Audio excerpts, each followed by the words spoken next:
अरे गोरी कौवी, जब से हमसे अमीर मीनू चिड़िया अपने परिवार के साथ इस जंगल में आई है, तब से सभी पंछियों ने हमारी इज्जत करनी छोड़ दी। कालू जी, सुना है मीनू सभी की मदद करती है। इस मीनू को कैसे इस जंगल से भगाएं? कौवी, मुझे दोबारा से सभी पंछियों से अपनी इज्जत करानी है। मुझे उस इज्जत की आदत ही हो गई है।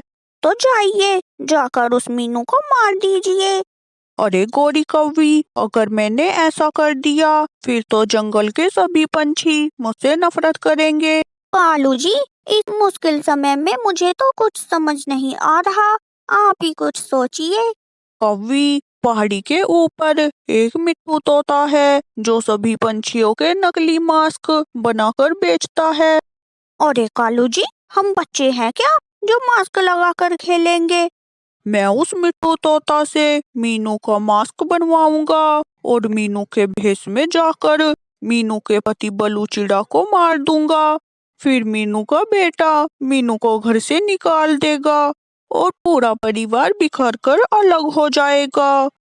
फिर कालू कौवा और कौवी मिट्ठू तोता के पास चल दिए।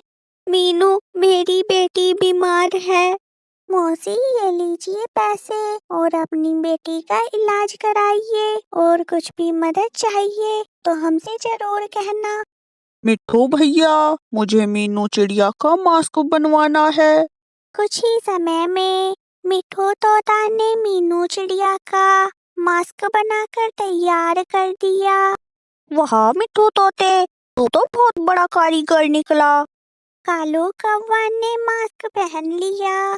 कौवी, तुम घर पर भूरे के पास जाओ, मैं उस बलू को मारकर आता हूँ।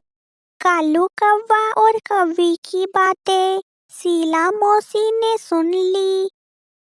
अरे नालायको, कुछ तो शर्म करो। मीनू सबकी मदद करती है और तुम उसी का घर उजाड़ने चले हो।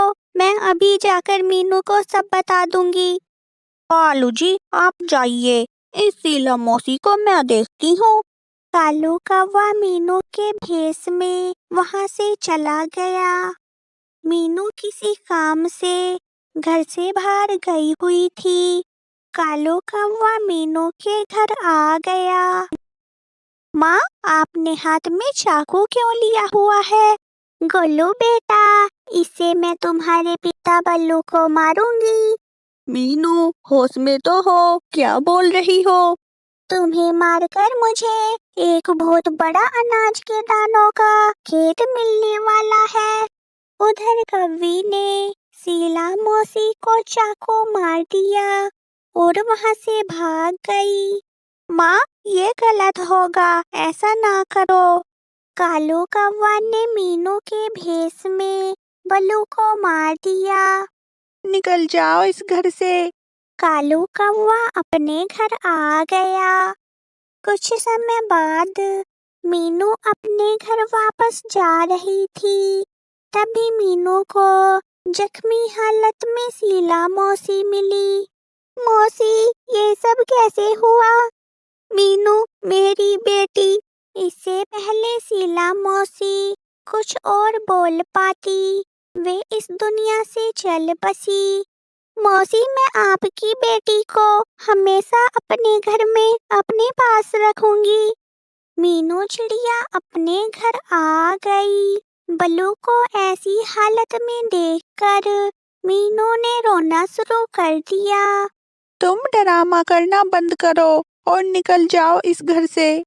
गोलू बेटा, ये तुम क्या बोल रहे हो? पिताजी जानते थे एक दिन आप उन्हें जरूर मारोगी, इसलिए पिताजी ने सारी प्रॉपर्टी मेरे नाम पर की थी। गोलू ने मीनू को घर से निकाल दिया। मीनू को कुछ समझ नहीं आ रहा था कि ये सब क्या हो रहा है। मीनू उस जंगल से चली गई और मौसी के घर में जाकर उनकी बेटी के पास रहने लगी। अब कालू कौवा और कौवी खुश रहने लगे थे। कुछ दिनों बाद गोरी कौवी, अब हमें अपने बेटे की शादी कर लेनी चाहिए। कालू जी, आपने हमारे बेटे के लिए कोई मेरे जैसी सुंदर सी कौवी देखी है क्या? अरे तुम कौवी को छोड़ो, मैंने अपने बेटे के लिए एक किट्टू चिड़िया देखी है जो बहुत अमीर है और उसका इस दुनिया में कोई नहीं है। फिर कालू कौवा और कौवी ने किट्टू चिड़िया और भूरे की शादी करा दी। किट्टू और भूरा कौवा घूमने के लिए दूसरे जंगल आ गए। सुनिए, मैं बचपन से अकेले रही हूँ। मैं आपके माता पिता के साथ एक घर में नहीं रह सकती। तुम चिंता ना करो, मैं मिट्ठू तोता के पास जाकर एक चील का मास्क बनवा लूंगा।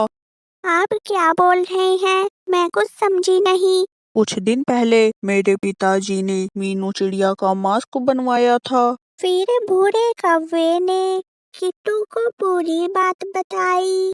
क्या उन्होंने मीनू चिड़िया के साथ ऐसा किया? अब तो मैं बिल्कुल भी उनके साथ एक घर में नहीं रह सकती। अगर मैंने उन्हें ऐसे सामने से मारा तो जंगल के सभी पंछी मुझसे नफरत करेंगे। चील का मास्क पहनकर जाऊंगा तो किसी को पता नहीं चलेगा। अगले दिन भूरा कौवा मिट्ठू तोता के पास आया और चिलका मांस बनवा लिया और घर जाकर कौवा और कौवी को मार दिया। किट्टू ये सब देखकर डर गई। किट्टू डरो नहीं, मैं भूरा कौवा हूँ। तुम्ही ने बोला था कि तुम्हें इनके साथ नहीं रहना, इसलिए मैंने इन्हें मार दिया। अरे, इस भूरे कौवे का क्या भरोसा, ये तो एक दिन मुझे भी मार देगा। किट्टू भूरे कौवे को छोड़कर चली गई। किट्टू ने मीनू के पास जाकर मीनू को पूरी सच्चाई बता दी। मीनू शीला मौसी की बेटी को लेकर अपने घर में गोलू के साथ खुशी से रहने लगी। कालू कौवा और कौवी को उनकी करनी की सजा मिल गई।